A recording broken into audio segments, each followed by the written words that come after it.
قضا نماز زیادہ ہو تو کیا جلدی جلدی پڑھنے کی اجازت ہے؟ قضا عمری میں کہ سبحان ربی العظیم سبحان ربی الاعلی یہ 3 کے بدلے 1 بار پڑھ لیں. التحیاتوں کے بعد درود ابراہیم کے بجائے اللہم صلی علی محمد و آلہ کہہ لے. اب سلام پھر دعا بھی اگر نہ پڑھنا چاہے، جلدی ہے نہیں پڑھتے، تو اس میں اپنے قضاء عمری میں یہ رعایتیں ہیں.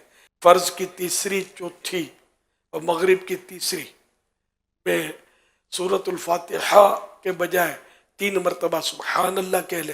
وتر کی تیسری رکعت میں دعائے قنوت کی جگہ اللہ اکبر کہہ کر فقط 1 بار یا 3 بار رب اغفر لی کہے. 1 بار سے بھی کام چل جائے گا، 3 بار کہے گا تو زیادہ بہتر ہے. قضا نماز کیا مکروہ وقت پڑھ سکتے ہیں؟ 3 اوقات اسے نا، جیسے ابھی سورج اب عصر کا ٹائم ہے تو غروب آفتاب سے 20 منٹ پہلے کوئی بھی نماز نہیں پڑھ سکتے، قضا بھی نہیں پڑھ سکتے. ہاں ادا آج کی عصر کی نہیں پڑھی تو پڑھ سکتا ہے، وہی اس عصر کی.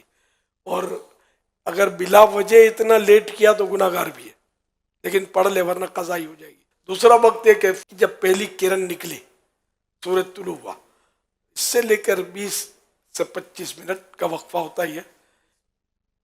20 منٹ کے اندر اندر جو مکروہ وقت ہے اس میں بھی نہیں پڑھ سکتے، کوئی سی نماز نہیں پڑھ سکتے، تو قضا بھی نہیں پڑھ سکتے. اور تیسرا یہ کہ سورج نصف النہار شری، جس کو عام طور پر زوال کہتے ہیں، سورج سر پہ آتا ہے، تو اس کی کوئی عموماً 1.25 گھنٹے کے آس پاس ٹائم ہوتا ہے، تو اس میں بھی کوئی نماز نہیں پڑھ سکتے، اس کے علاوہ پڑھ سکتے ہیں. جو اپنی قضا نمازیں نہ پڑھے اس کا کیا حکم ہے؟ جس پر واجب ہے اس پر تو فوراً قضا نمازیں پڑھنا بھی واجب ہے. اب اگر تاخیر کرتا ہے تو یہ تاخیر کا گناہ کر رہا ہے، قضا جس پر فرض باقی ہے. اس لیے وہ کام کاج جو ضروری ہوتا ہے، کھانا پینا سونا وغیرہ، وہ تو انسان اس پہ تو کمپرومائز کیسے کرے گا. تو ان چیزوں کے علاوہ جو وقت ملتا ہے وہ اس میں نمازیں پڑھا کرے تو بہت وقت ملتا ہے. ڈیوٹی بھی لیتے اگر کتنی 8 گھنٹے کی ہوتی ہے، 16 گھنٹے آپ کے پاس ہے. سونا کتنا ہے، سو کے کتنا سوئے گا. تو جس کی ضرورت کی نیند ہے وہ بھی پوری کر لے. کتنی دیر تک کھائے گا بھائی؟ کیوں چند گھنٹے اس کو مل سکتے ہیں، نکالنا چاہے تو قضا کرتا رہے. قضا نماز بیٹھ کے پڑھ سکتے ہیں؟ نہیں، قضا نماز شرعی عذر نہ ہو تو بیٹھ کر نہیں پڑھ سکتے. جو نماز قضا ہوئی کیا اسی وقت میں اس کا پڑھنا ضروری ہے؟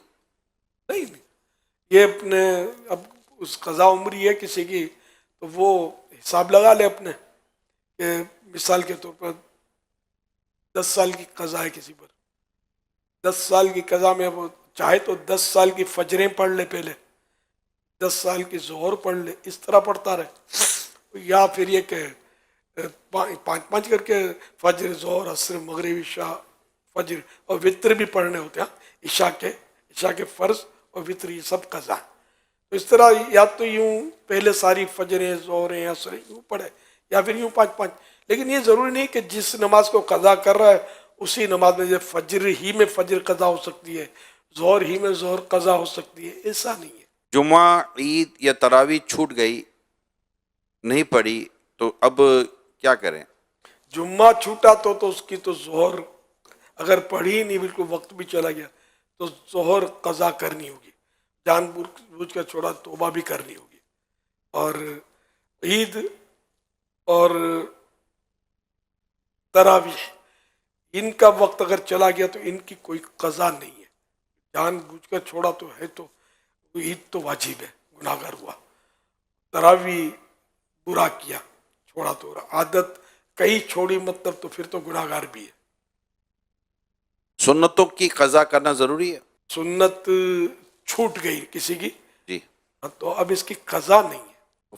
فجر کی سنتوں کی یہ ہے کہ وہی نصف النہار سورج سر پر سیدھ میں آئے، اس سے پہلے سورج نکلنے کے 20 منٹ کے بعد سے لے کر سورج سر پر آئے، اس پورے پیریڈ میں چاہے تو فجر کی سنت چھٹی ہے تو پڑھ لے، یہ مستحب ہے.